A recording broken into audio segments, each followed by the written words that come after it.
Hey everyone, this is Adam with American Pet Transporter. You might know me from my other side hustle, American Vintage Postcards. I'm over here at a Wells Fargo in Nashville, Tennessee. And why, you may ask? Well, some fraud. So, everyone, if you got a bank account and all your money is in one bank account, I'd highly suggest diversifying your income and getting 2, possibly 3 bank accounts.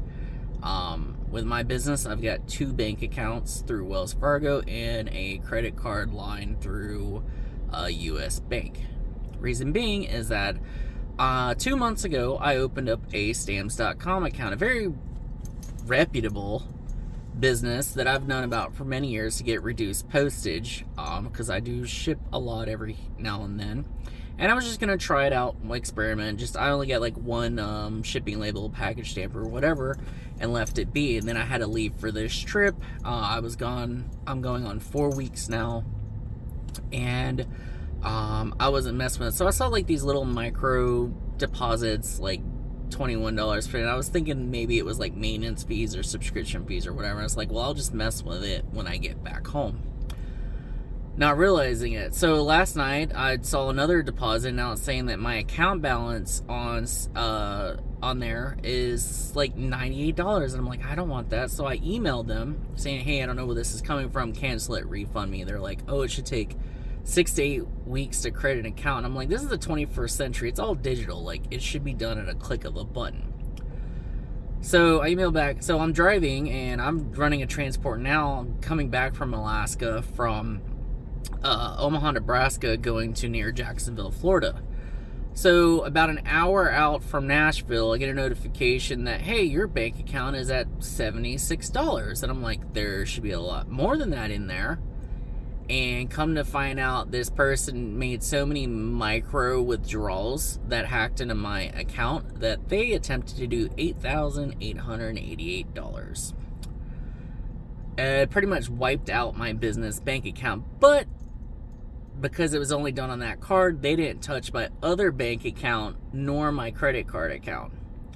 So the actual damages were over $9,100.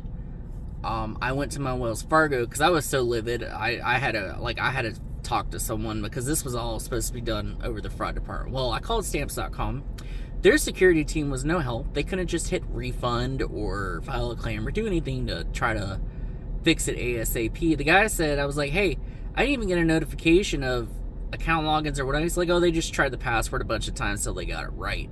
And I'm like, they didn't lock out the account. They didn't notify me the password change. They didn't even ask, they did nothing to try to stop it. There was no 2-factor authentication.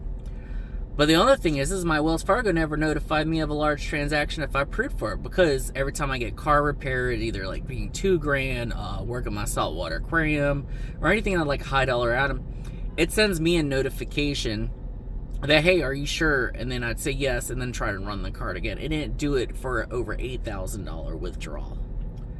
So that's great. So I go to the bank. Nice lady was helping me out, trying to cool me off because I was livid. And she was surprised too that they didn't do it. But the other thing too is when we went to the fraud department, they wanted to issue a provincial credit until they got done with all their investigations. So then they told me it could take up to 10 days to get my money back. Well, I'm in the middle of a transport. So luckily for me, because I had the additional bank accounts, I have enough money to finish the delivery, get back home, sit and wait for a new debit card, because they canceled all my cards. And the only reason I can use my card now is I have a digital wallet, so they were able to issue a new card number and do tap to pay with that. Plus I pulled out cash on top of that. So always make sure you have all your alerts set up on your bank, and always make sure you have more than one bank account, because if I only had that one bank account, I'd be literally probably sitting in Nashville for a while before I could get my money back.